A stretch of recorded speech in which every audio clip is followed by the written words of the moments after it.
Hey, we're going to get started. So thanks for joining us. As you just saw, we have three new agents that have joined us. Here up in Columbus, we have our new productivity coaching office. There might be a little bit of an interesting echo in here, but I assure you we're working on decorating this office, but it's available for anyone in productivity coaching to come in and use. So we want you to use the space. The cool thing about this is that this whole week, I think we've had multiple agents come and use the space. And so when you're in here. Oh, sorry. Yeah, it's okay. Not yet.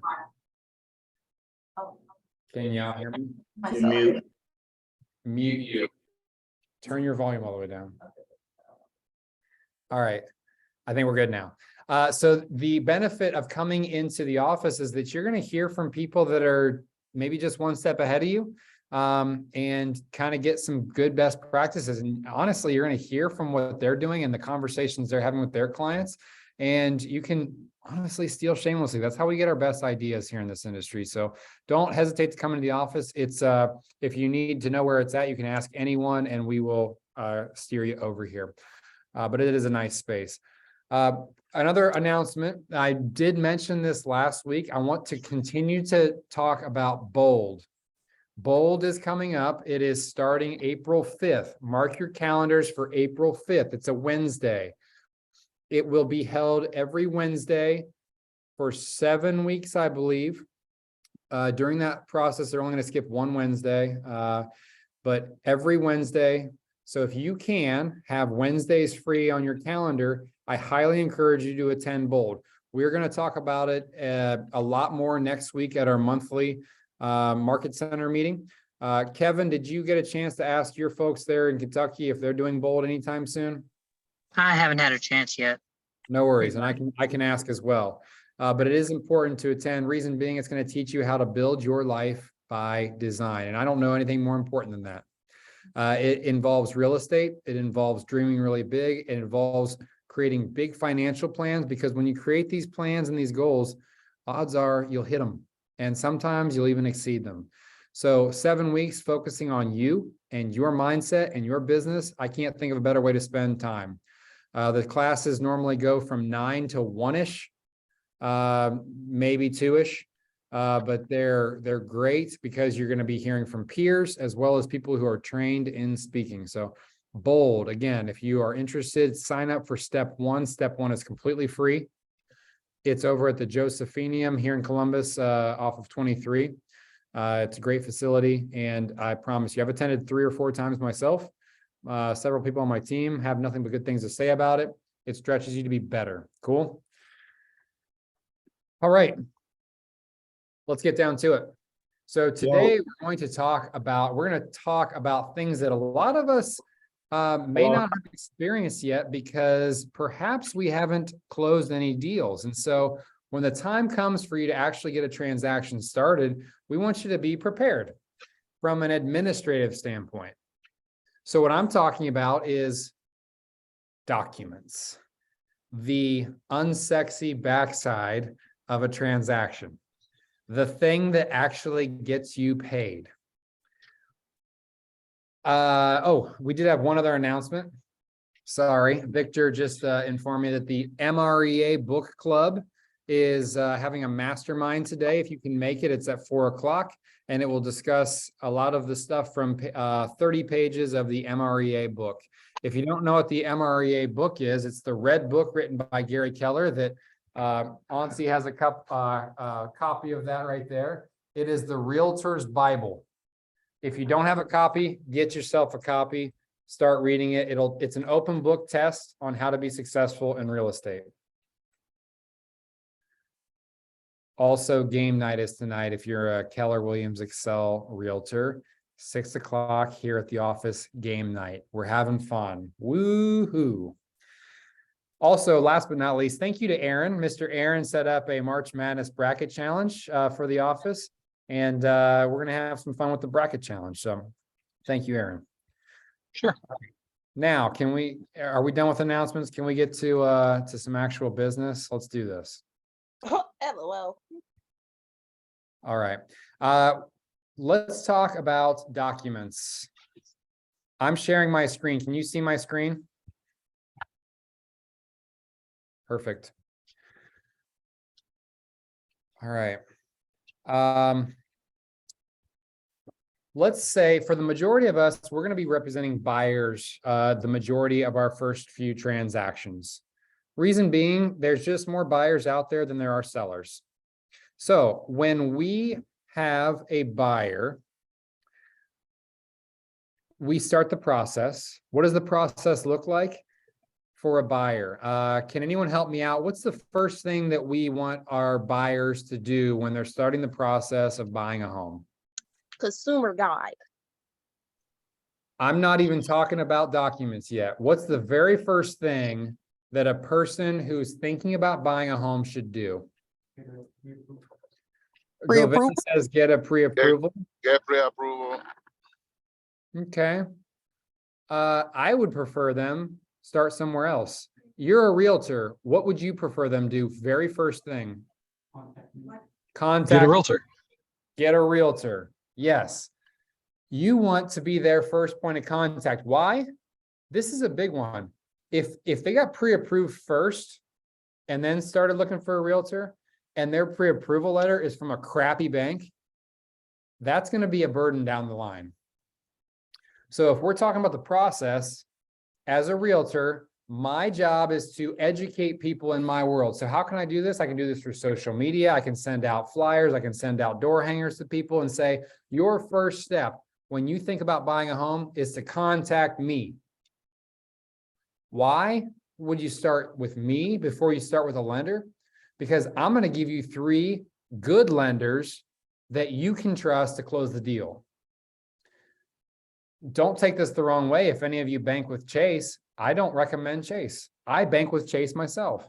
Why don't I recommend them? Because they're huge. They're unwieldy. I never know who I'm going to talk to, and the process tends to be cumbersome. Or I could refer you to the people that I know, love, and trust that are smaller entities, and I know who to contact every step of the way. That makes life easier for both of us, buyer and realtor. So the first step in the process is to contact me. The second step is I'm going to send you lenders that you can trust.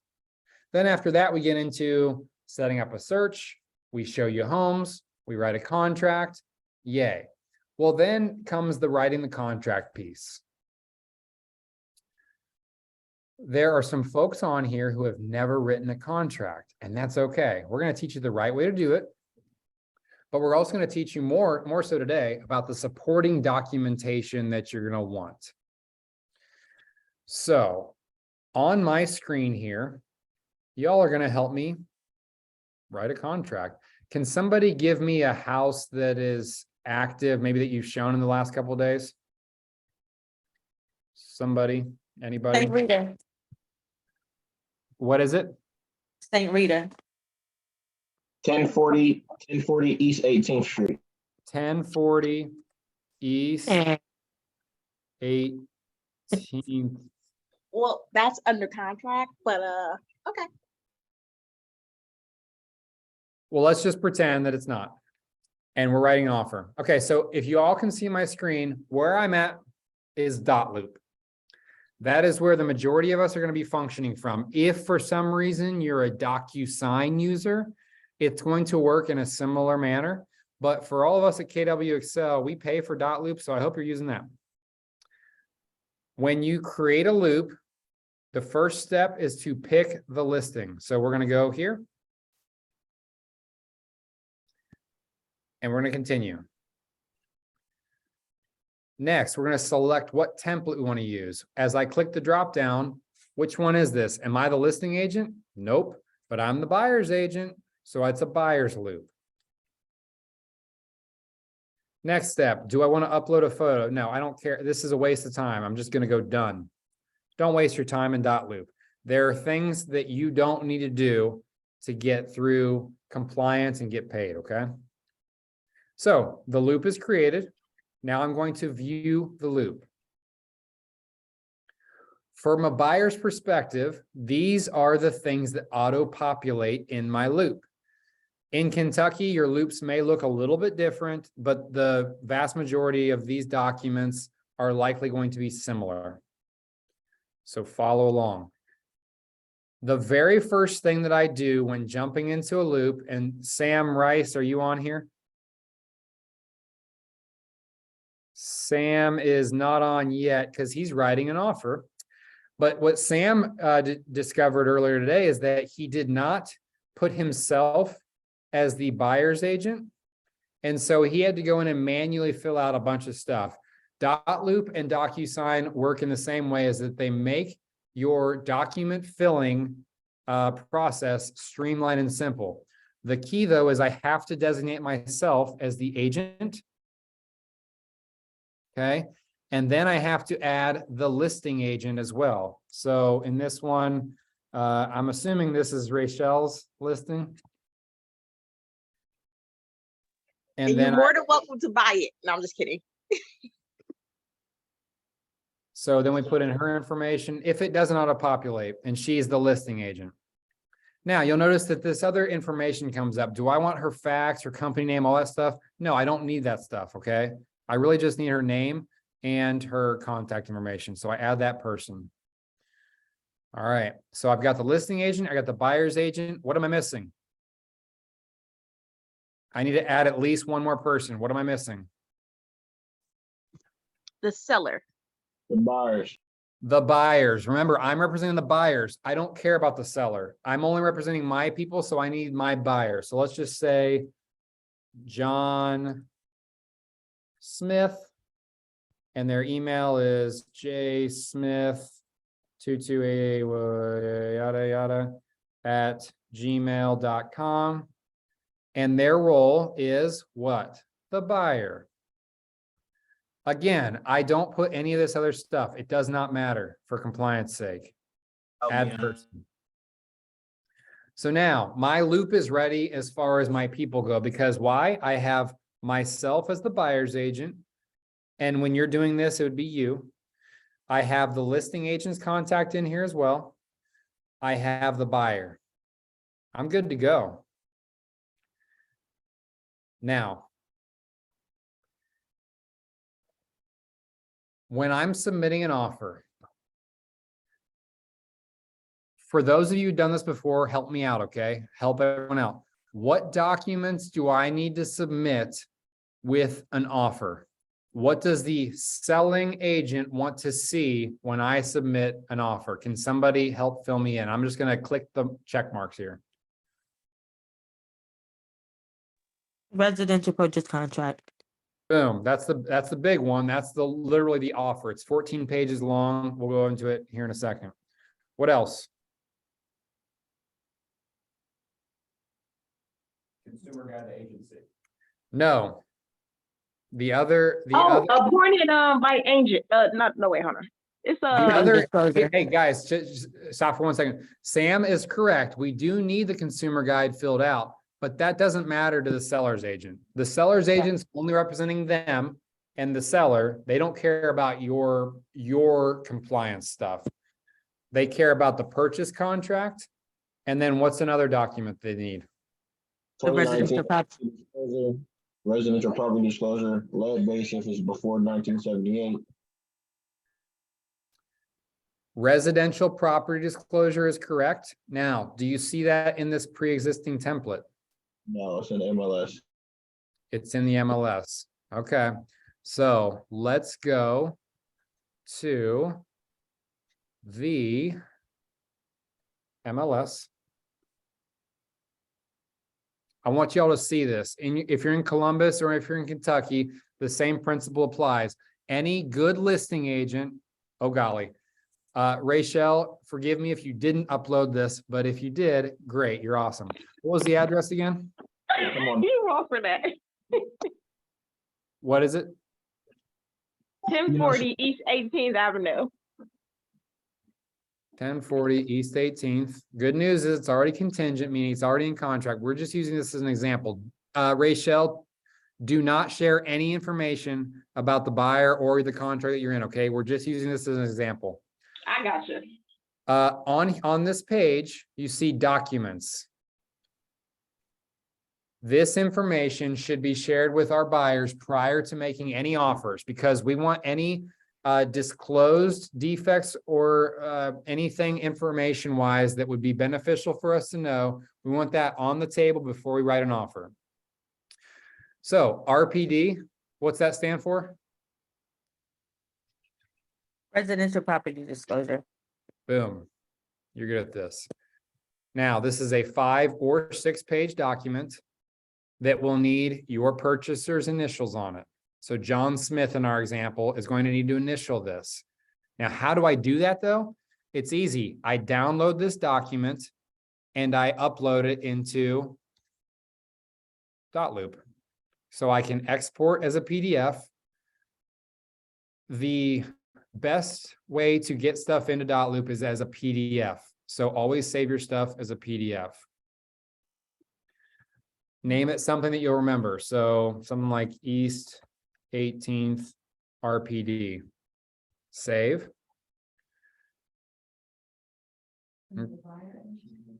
The buyer initials this. The seller has already initialed it because this is required for the sellers to initial prior to listing their home. So good job, Rachel. You got your stuff in gear.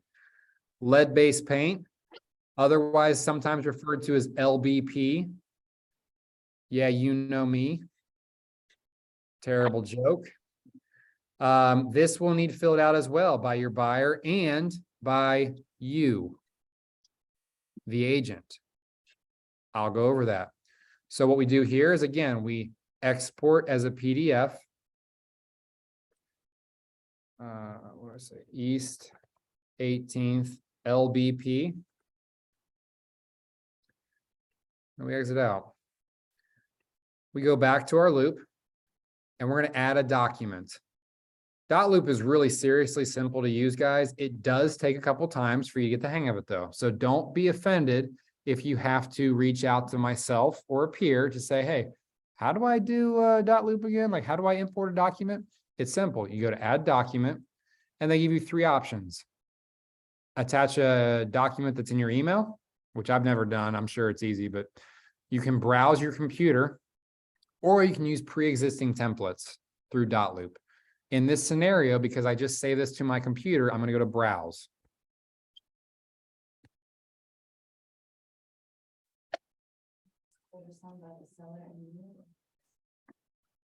All these documents, by the end of it, will be signed by everyone. But for your sake, you only care about your signatures, your buyer signatures. So we got lead-based paint. Oh, sorry. We're going to go to, where is it? East 18th. It should start with an E. Here we go. We got East 18th lead-based and then RPD. We're going to upload both of those. And there they are. Now we're going to go into the lead-based paint. Oh, sorry. Let's back up. These are the documents you need to submit with an offer. So residential properties purchase contract. That's the offer. RPD. And then if it was built before what year? Do we need an LBP? 1978. Boom, Sally. What else do we need to submit with our offers?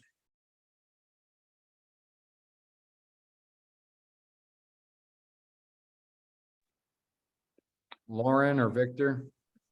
Proof of funds? No, not proof of funds. Yes, 100% proof of funds. Yeah, Notice that's what I meant. Yeah, not in- proof of funds. That's not in here either. So a pre-approval letter, and that would be found in probably your email. So you would download it to your computer and you would go browse your computer and bring it into this loop.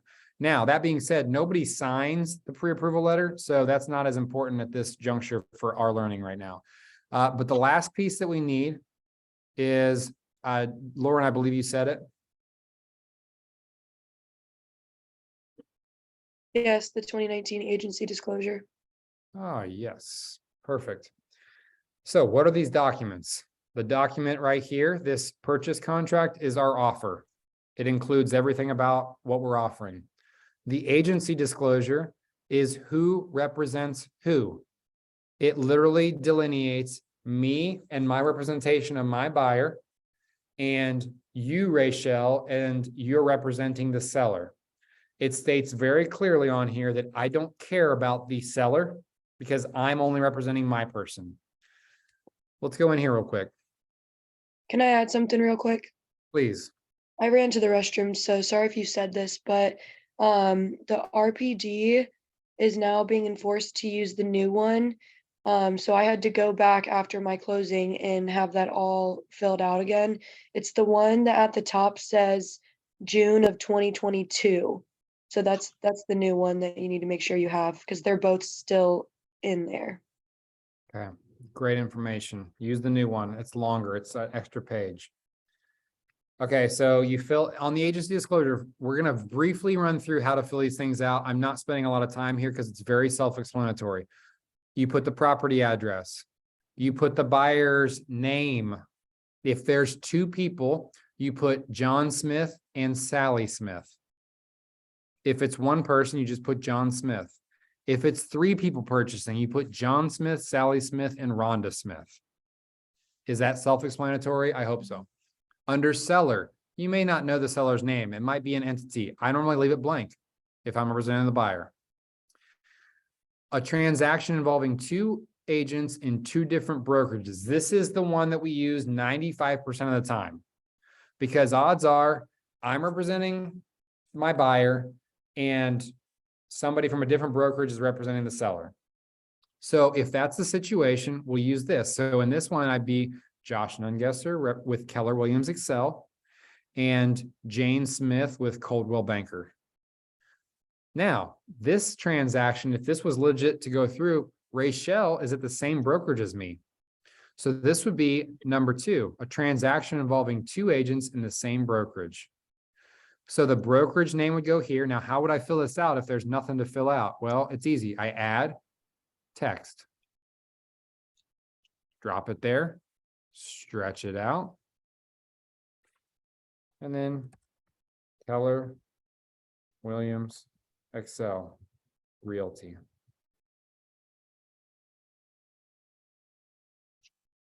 The agents, I'm not going to do all this. I would check this box because Josh Nungesser would work for the buyer and Rachel Coleman would work for the seller. I would check this box. How do I add a checkbox? Easy. Add checkbox. Boom. Check it. Okay. The one you're very rarely going to use, but it does happen, is a dual agency situation where you are representing both sides or you're only representing one side, but the other side, the seller, is like a FSBO, for sale by owner. When you fill this out, you're only representing the buyer, remind you. So if in this situation, I'm going to assign this box to John Smith. Notice it changed from sign here to John sign here. I'm making this process as easy as possible for John, my buyer. If I did nothing, he would be able to sign anywhere. And that would look really stupid if he signed on a seller's line. Don't look really stupid and sign on a seller's line if you're the buyer. It happens a lot. There's 10,000 agents in our metro area, and a lot of them don't get this training that you're getting. So please use it.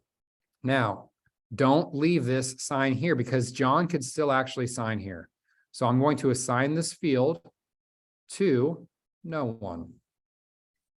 Or even better yet, I'm going to take this and I'm going to exit out so that nobody can ever sign there. Now over here, I still want to leave these boxes because I do want the seller to sign this. So I'm just going to, because I don't know their email address and all that stuff, I'm going to assign it to no one. And then when I share this with the other agent, they can edit this piece. If it is an actual dual agent scenario, page 2 delineates what that means. And you will want to insert initials and have your people initial it. Okay. If not, if it's not a dual agent scenario, then it doesn't really matter. Quickly, what questions do I have on the agency disclosure statement?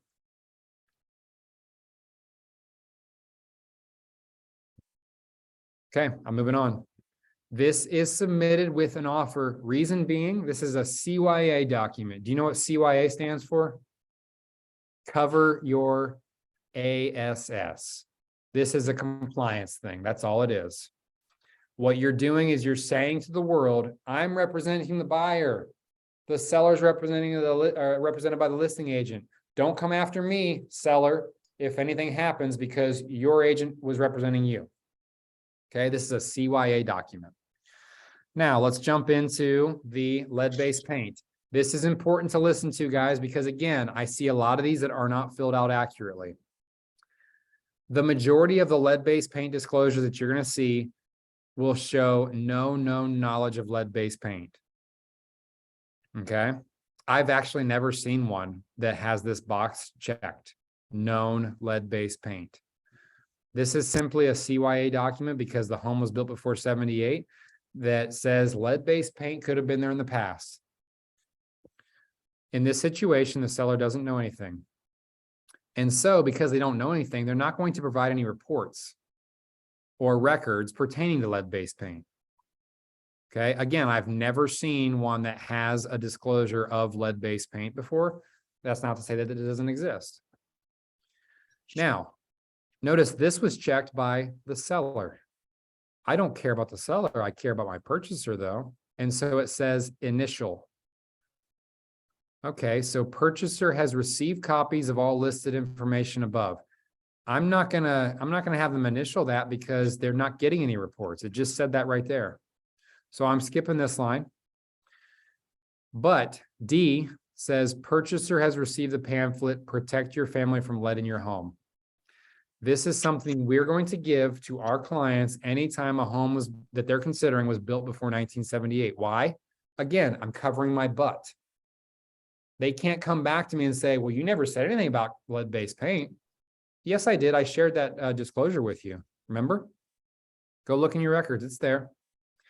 Now, it says initial right here. So what do? I add initials right on that box for John Smith. Now, if you have multiple people purchasing, which is the case a lot, you can shrink these boxes a little bit and add another initial box.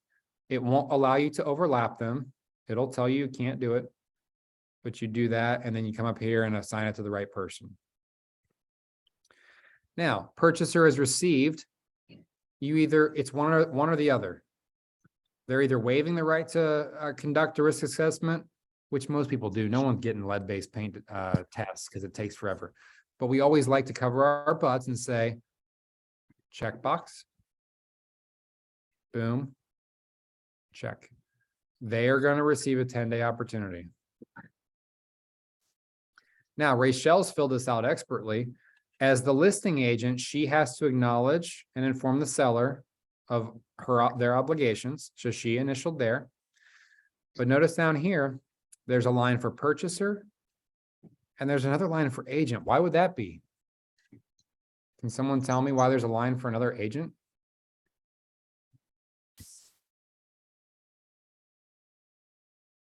Sam, you just learned this, right? Or somebody just learned this. The buyer's agent. The buyer's agent. Yes, the buyer's agent. So I need to sign this as well. This is one of those, again, I'm covering my butt to say I've disclosed everything to my guys. So I'm going to sign that now. Easy peasy. I put John on the purchaser line there. This form is done now. So it's ready to send off. Now, please note, I don't send one document at a time to my clients. That's archaic and you don't have to do it. You can make this whole process real easy. Please note, I have saved every time I've exited a screen. Why? Because it doesn't autosave. If I was just to push the back button, I'd have to start all this over and that would suck. So I'm going to save. I'm not going to save and share because I don't want to send these things off one at a time. I want to do it all together and I'll show you how to do that. So we go back I have after a we save. question. Yes. Is the lead-based paint pamphlet in Dotloop? Yes. If you were to do a listing loop, you'll see it there. Okay. Okay. Now, it should also be though, the place you get that is on the listing under documents. The other agent, if you're representing the buyer, the listing agent should have already done this for you. Isn't the pamphlet link under the agency disclosure too? So you'll notice the lead-based paint thing that we just talked about, like disclosing that pamphlet, it's not in here, right? I thought the agency disclosure. Huh? Click the agency disclosure. Right now. No. You're drunk. The link to it, or one Here's of where you those. go though, because we're talking about this with lead-based paint. Remember, I said that I was going to give my buyer the lead-based paint information packet, protecting your family. I'm gonna go to add document.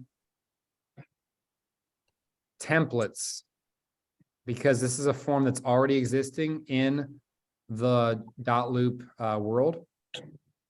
I'm gonna go to standard KW Excel buying loop documents. This is one you have to write down because you're not gonna remember it. It's called EPA. It's called the EPA lead booklet. What is EPA stand for?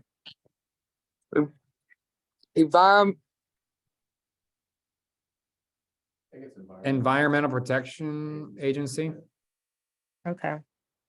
So I check the box and I copy and boom, it's gonna be in there. Cool, so you see it there. Next, we're going to the property. Okay, so I'm covered on lead. Next, we're going to the property disclosure.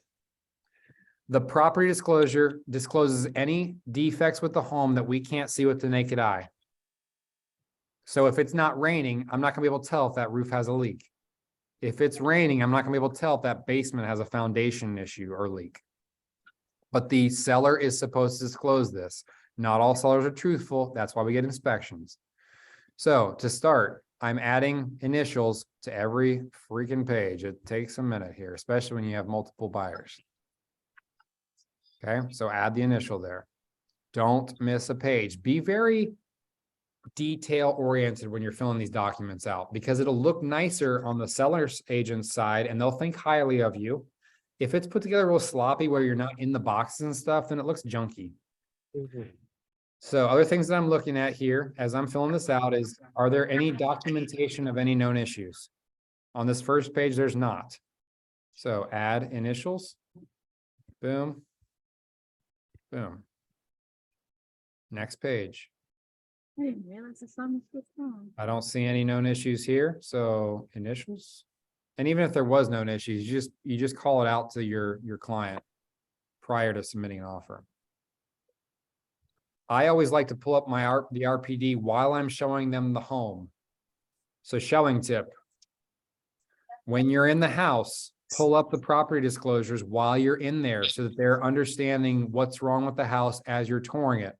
So that if it says something about a roof leak, you can actually go see where it was supposed to be. And if it looks like it's been repaired appropriately, or if there's active moisture, then you know you're in trouble.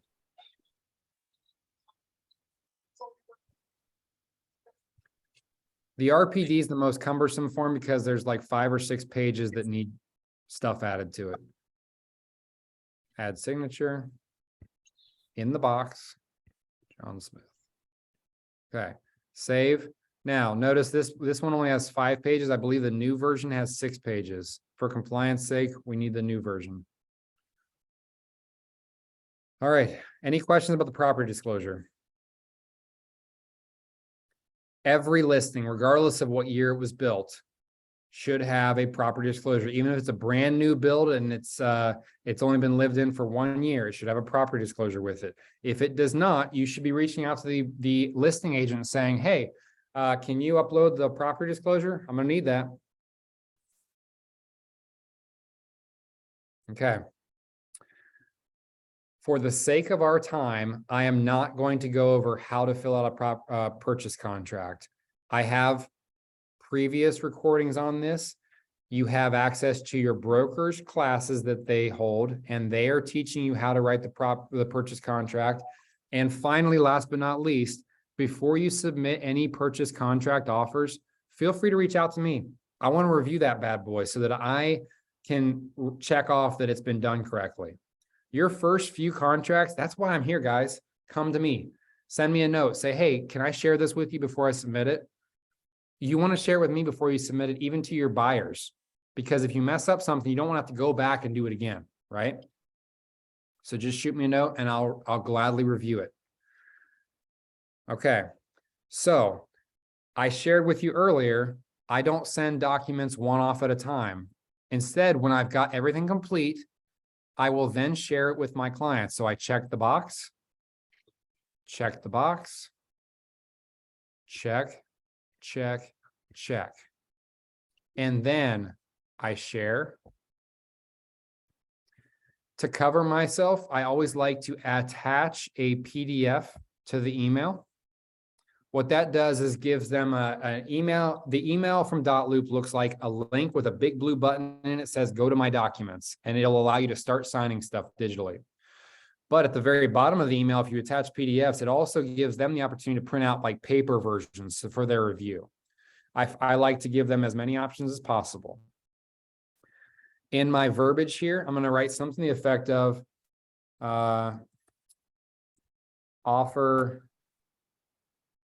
documents will call momentarily to discuss. And then I click share. I wait a second and then it confirms in a yellow box that these items have been shared. But notice I'm sharing them all at once. So they don't have to go scouring their emails for multiple emails. This is just a one-stop shop and we're making life easy for them and for us. Once I've shared, I'm going to back out of here.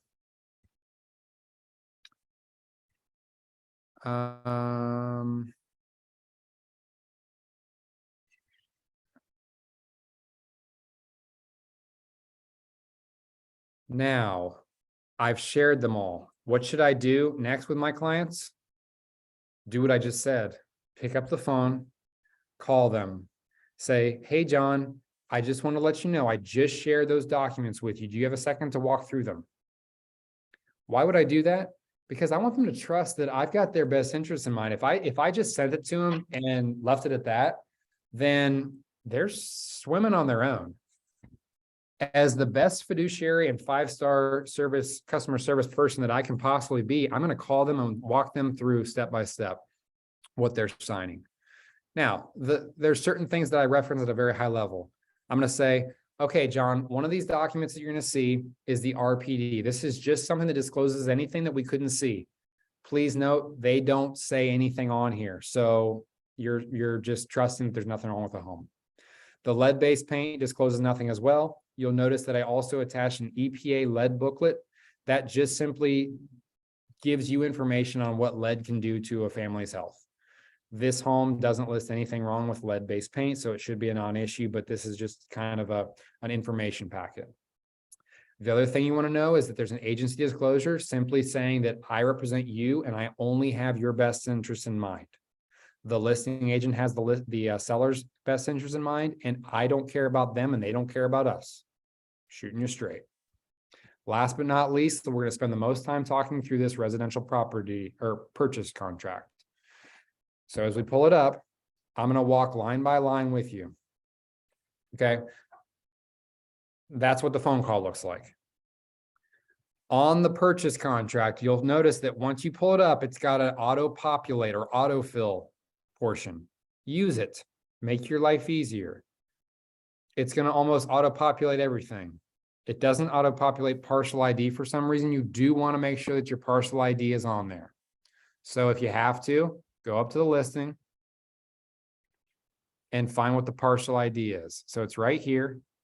You'll just type those numbers or copy and paste that into that partial ID piece. As I scroll back up, I don't care about all this information necessarily, but it auto-populates. Purchase price. What is the purchase price? Make sure you write it the correct way. Earnest money. Again, I'm not going into details on what this contract, how to write it, because we should have already learned this. And if you don't know, that's okay. I'm a resource. I'm just going to ship you off to my Trailblazing Real Estate YouTube channel to review a video on how to fill out a purchase contract. This class is for how to get all your documents in gear so you can get paid. So we're going to we could do a whole 2 classes on the purchase contract. Now, let's just say we submit to our buyers, they sign everything. Cool, it's going to show up here as over here, instead of not shared, it's going to say signed right here. When these things say signed, you're going to go back in and verify that all the signatures are there. And then, you're good to rip it off and send it to the listing agent. Now, what do I send to the listing agent? I don't send the EPA-led booklet, okay, because they don't care about that. But I do send boom, boom, boom, and boom. Same deal. I check all the boxes. I go to share. And this time, I'm sharing with Rachel. Notice over here, it says can edit in private. The other options are view only, which doesn't allow her to do anything with this contract from an editing standpoint. So they couldn't accept if they wanted to. She would have to download it all and then import stuff. It would suck. So we leave it as can edit in private, because Rachel on her end can then go in and put her client's contact information in, name in, and have her client sign. I also attach PDFs to make it easy. Some agents and some agencies do not pay for Dotloop. Therefore, they're rocking like dinosaurs. They don't have all the cool technology that we have. And so they need those PDFs to review files because they don't have Dotloop. It's crazy, but it happens. So then I push share and then boom.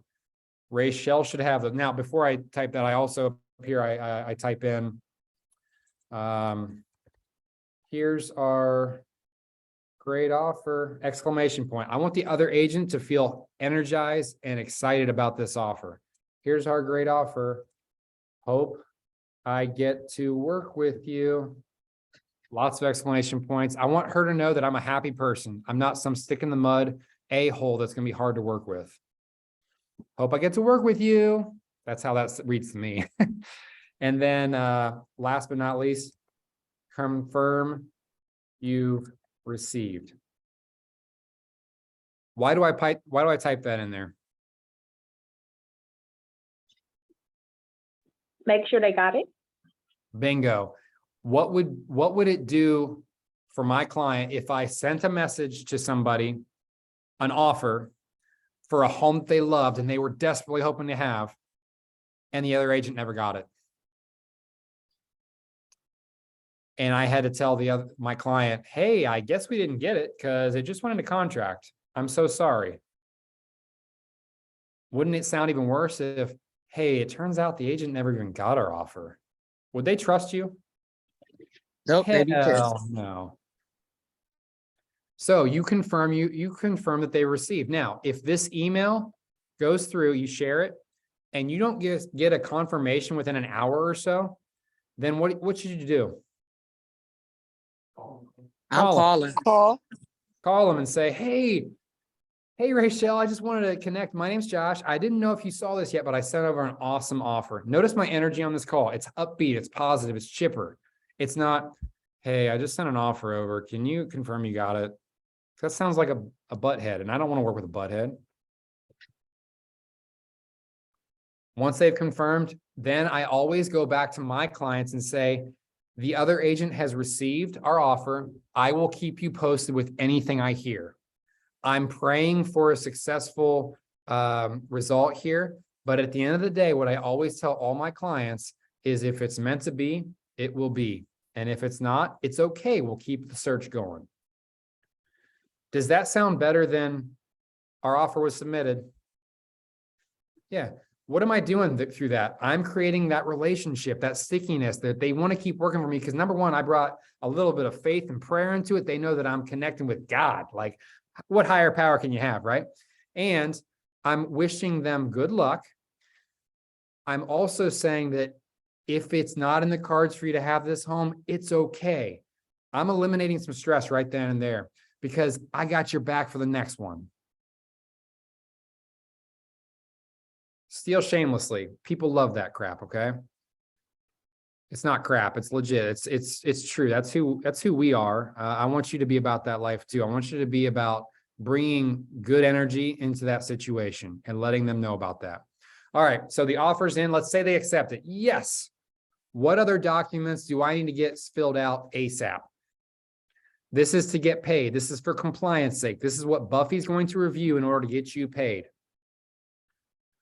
What other documents do I need signed? Shout them out.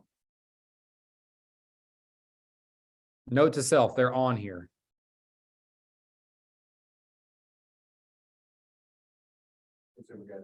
Consumer Guide to Oh, the Agency group design. should have Yeah. probably been signed like up front, right?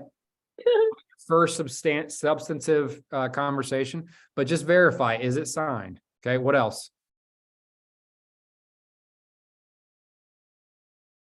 The fraud disclosure. Yeah, buddy.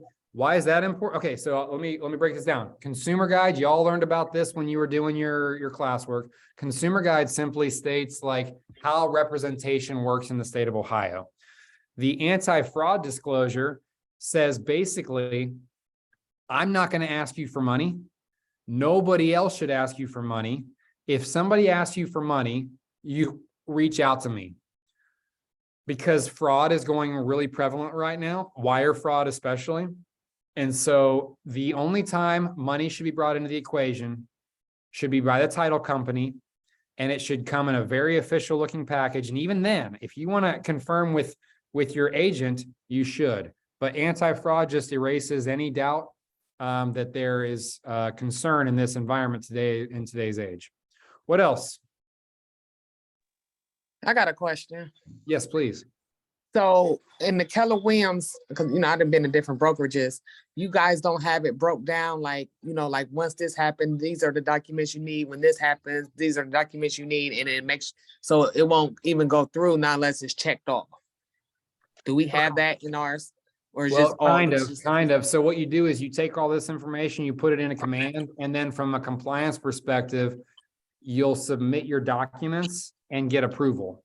So it won't let you go through unless you have certain things. And Buffy and her compliance team will let you know what you're missing. Okay. But I'm also a resource. Your first few transactions, guys, just reach out to me and say, hey, I think I have everything, but can you review this? Here's what I have. And I'm happy to share that with you. So anti-fraud, what else do we need? We're talking about getting paid. Okay, we're running out of time. So electronic signature certification. This just simply states that an electronic signature is the equivalent of an ink signature.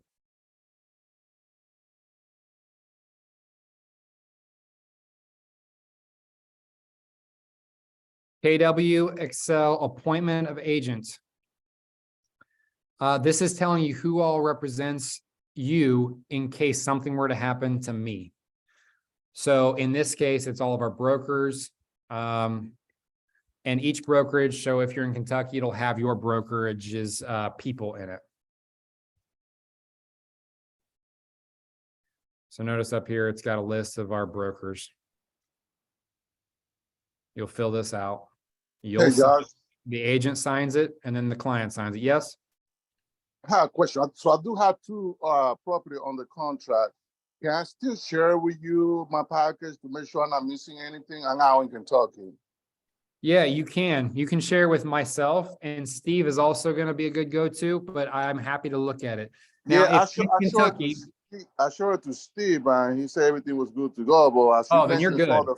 Some of the forms you mentioned, I didn't do. So I was like, No, right, it's okay. In Kentucky, it's a little different. I'm about to read through. In Oh, okay. Kentucky, what you need is the Guide to Consumer Agency, which is the equivalent of our consumer guide. You need the agency consent agreement, which is the equivalent of our agency disclosure. Lead-based paint if built before 78. You need seller disclosures like the property disclosure. Buyer responsibilities is optional. And you need the listing or purchase contract. All right, So- all right. I got it all there. You're good to go. Yeah, you're good to go. Kentucky is different than Ohio, so I do recognize that. But again, in order to get paid here in the state of Ohio, you need property disclosure, lead-based paint. And if y'all aren't writing these things down, I don't know what you're referencing later, you're gonna have to review this whole video. That suck.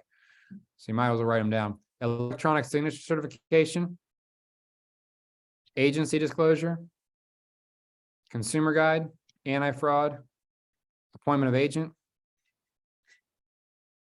and purchase contract. It seems like a lot, I know. But I promise you, after you've done a couple, it'll be like the back of your palm. You'll understand what needs done and when. So is that a total of 9? 1, 2, 3, 4, 5, 6, 7, 8. Looks like 8. Okay, And thanks. if it's built after 78, you won't have lead-based paint. You won't need that lead booklet. I think it's 9 if you include the pre-approval letter. Yeah, you can throw the pre-approval letter in here. And then after you get in contract and you have, let's say, maybe you did get an inspection and you have a remedy request, the remedy request will fall into here. If you have any addendums or changes to the contract after you go into contract, and again, I can help you out with that stuff, then that'll also be in here. But yeah, in order to get paid, guys, these are the bare minimum things that you need. On the listing side, it's going to be the same exact documents, but you'll also add in an exclusive right to sell contract. That is your contract with the seller that allows you to list the home. I did have a quick question, and we would submit all of this in a command, or will we submit it into Dotloop to the? So you'll take all these things and you will upload them into command, and then you'll submit through opportunities. I'll be honest, I have a transaction coordinator who does all that for me. And so if we have questions on that, Rachel is going to be our #1 option for how to go about transferring those things. But I know it's not hard because it's command's really simple. Now, one thing that I didn't cover in this, and this is going to be very you specific, is once you go into contract, the conversation for me, at least, looks like this. As soon as I find out that our contract's been accepted. Hey, John, you got a second to talk? Great. I got some good news for you. Congratulations, you just went into contract. I make it sound exciting, okay? Like sometimes if they're really good friends, I'll say, hey, you're gonna find out that I only call you for 2 reasons, either good news or bad news. I got good news though. You got the house, okay? So I kind of F with them a little bit, but if they're not like that, then just give them the good news. So you're gonna stay on the phone. Okay, congratulations. Your next steps are as follows. #1, today, let's celebrate. Take today and just celebrate with your family, your friends, whatever. You're in contract. This is so awesome. Step 2, by tomorrow morning, I'm going to send you a timeline. The timeline is going to very distinctly delineate what's due by when. It's going to keep us on target to land on closing ahead of schedule. Because what we don't want, John, is for us to be chasing stuff. So on that checklist, the first thing you're going to find is that I need to come collect earnest money from you. We need to schedule an inspection, and we need to make sure that the lender has everything that they need. The good news is I'm going to help you out with a lot of this stuff. #1, earnest money. I can come find you. When is a good time for me to pick that up in the next 3 days? Or if you're in town and can come to our office, you can just drop it off here. On the inspection report or on the inspection piece, I will send you my 3 top inspectors, and you can schedule whatever's convenient for you, an inspection. Now, I recommend fully getting the inspection done as soon as possible, because although in the contract we've written 7 days for that to happen, we don't want to come down to the very last minute on that. Okay, get the inspection done as soon as possible. Last but not least, on the lending side, I'm going to share the contract with the lender, and make sure that they reach out to you. Expect a phone call the next day or two, congratulating you, but also getting the ball rolling on some additional paperwork that the lender will need. That's it for now. Again, as I'm getting off the phone with them, celebrate, take tonight, pop that champagne, whatever you want to do. But let's have some fun with this, because this can be fun, okay? If I was to call them and just jump right into, okay, here's what you need to do next. That's scary, man. Like, can I chill for a second? I just got a house. This is awesome. I found that this method works. Okay. Now, if you're looking for a template or whatever to use for a timeline, I believe there's one somewhere in here on Dotloop, or you can make your own. I'm happy to share mine with you, but you can't use mine because mine is branded to my brokerage or to my team. But it's very simple. What you do is you take the contract and you take anything that has a timeline on it and you write that down with its due date. So if I get into contract today, tomorrow is day 1. The next day is day 2. So if I've written in 3 days to do something, I have until 3 days after the contract's accepted to get that thing done. Always beat your deadlines. My very first home I ever got into contract, I felt like such an idiot. I got the inspection done in time, but we didn't get the remedy request in until the 8th day, and I had 7 days written in. I just wasn't thinking. Don't be like me. Luckily, the other agent was cool, but he wasn't all that cool. He let me hear it, but don't be like me. A remedy request is after you have the inspection, you're asking for things to be fixed. All right, guys, hopefully this was helpful. What we got a couple minutes left. What last questions do we have about necessary documents?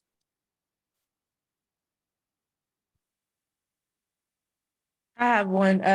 Is there supposed to be a residential property disclosure if no one's lived in the home? Yes. Yes, there's either a property disclosure or a property disclosure exemption form. An exemption form would be like, let's just say, I just, my mom just died and I've never lived in the house, but I'm selling it for her. That's called an exemption form, meaning I don't actually know anything with the house. I'm so sorry. So I'm exempt from submitting that property disclosure. But I'd say 85% of homes have a property disclosure with them. Other questions?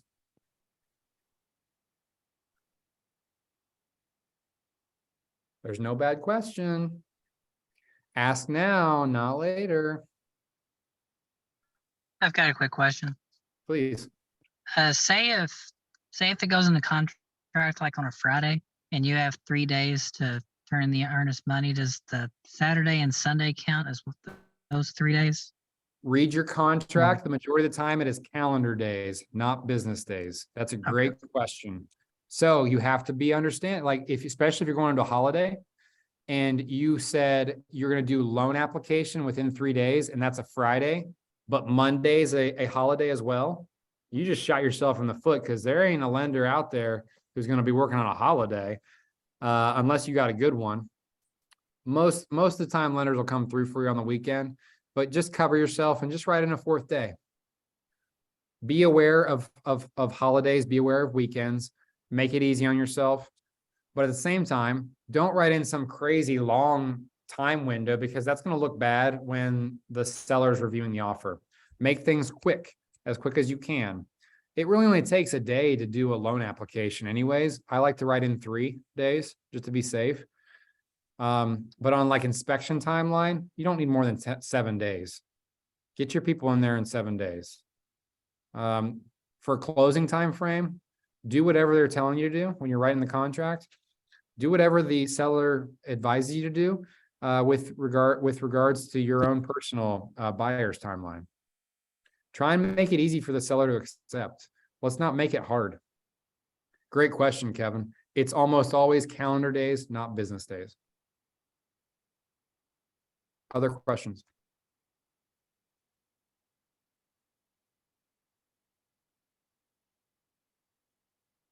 All right, well, this will be recorded. It'll be on the YouTube channel, hopefully by tomorrow. If anyone missed anything or wants to go back and review. Otherwise, guys, I'm your resource for reviewing anything that you need or any follow-up questions. I don't think you're going to be a pro after just watching one video on this. Okay. You're going to have to be reminded, especially if you didn't take time and write the stuff down. By the way, why would I ever attend a class and not write down notes?